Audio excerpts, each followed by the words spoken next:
News just coming in. This has got to do with the Onam celebrations, and there is a rant that we are seeing. It's an anti sort of a rant against Onam. Kerala teachers are divisive, it appears.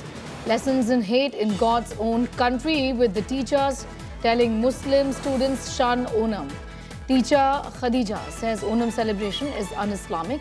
Kerala teachers hate lesson on tape. Onam is Kerala's official festival. The teacher Khadija has been booked for this sort of a divisive push that she made.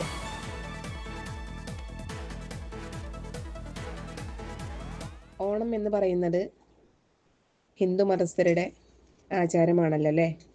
എല്ലാവർക്കും അറിയുന്ന കാര്യമാണ്. അപ്പോൾ ആ ഒരു സെലിബ്രേഷനുമായി ബന്ധപ്പെട്ട് നമ്മുടെ മക്കളോ അല്ലെങ്കിൽ നമ്മളോ അത്തരത്തിലുള്ള കാര്യങ്ങളെ ഒരു തരത്തിലും പ്രോത്സാഹിപ്പിക്കാൻ പാടില്ല. കാരണം മറ്റു മതസ്ഥരുടെ ആചാരങ്ങളെ നമ്മൾ കൂട്ടുപിടിച്ചു കഴിഞ്ഞാൽ അത് ഷിർക്കായി മാറാൻ ചാൻസ് ഉണ്ട്. അല്ലാഹുവിനോട് പങ്കു ചേർക്കുന്നതിന് തുല്യമാണത്. അതുകൊണ്ട് തന്നെ നമ്മുടെ മക്കൾ എന്ന് പറയുന്നത് ഖുർആനിക് പ്രീ സ്കൂളിൽ കുഞ്ഞു മക്കളാണ്.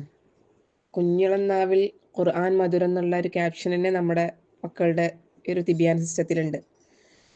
അപ്പോൾ അവർ ഇസ്ലാമികപരമായിട്ടുള്ള ഒരു കൾച്ചറിൽ അവരുടെ പഠനം ചെറുതിലേ അവരെ വളർത്തിക്കൊണ്ടുവരുമ്പോൾ അവർക്കറിയില്ല എന്താണ് ആഘോഷം, ഓണം എന്താണ്, അല്ലെങ്കിൽ അതിനെക്കുറിച്ചിട്ടുള്ള അതിൻ്റെ ഗൗരവം എന്താണെന്നുള്ളത് അവർക്കറിയില്ല. അതിൽ കൂടിയത് കൊണ്ടുള്ള അതിൻ്റെ ഗൗരവം. അതുകൊണ്ട് നമ്മൾ നമ്മുടെ മക്കൾക്ക് അറിയാവുന്ന രീതിയിൽ, പറഞ്ഞാൽ മനസ്സിലാവുന്ന രീതിയിൽ നമ്മുടെ മക്കളെ നിങ്ങളുടെ കാര്യങ്ങൾ പറഞ്ഞ് മനസ്സിലാക്കിപ്പിക്കണം. ഇൻഷാ അള്ളാഹ് നമ്മുടെ തിബിയാൻ കൾച്ചറിൽ വളരുന്ന മക്കൾ അതിലുപരി നമ്മൾ ഓരോരുത്തരും മുസ്ലിങ്ങളാണ് അല്ലേ?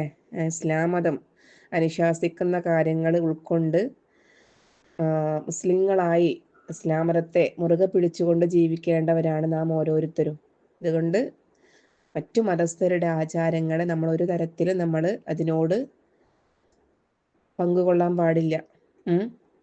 അപ്പോൾ എനിക്കറിയാവുന്ന കാര്യങ്ങൾ വെച്ചിട്ട് ഒരു പക്ഷേ നിങ്ങൾക്കും ഈ കാര്യങ്ങളെല്ലാം അറിയുന്നുണ്ടാവും.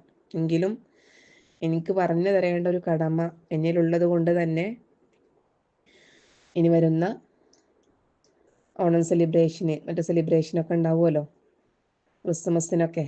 ഇപ്പം മെയിനായിട്ട് ഇപ്പോൾ എനിക്ക് പറയാനുള്ളത് ഈ ഓണം സെലിബ്രേഷനുമായി ബന്ധപ്പെട്ടിട്ടാണ്. അപ്പോൾ ആ സെലിബ്രേഷനിൽ നമ്മളോ നമ്മുടെ മക്കളോ ആരും തന്നെ പങ്കെടുക്കുന്നില്ല.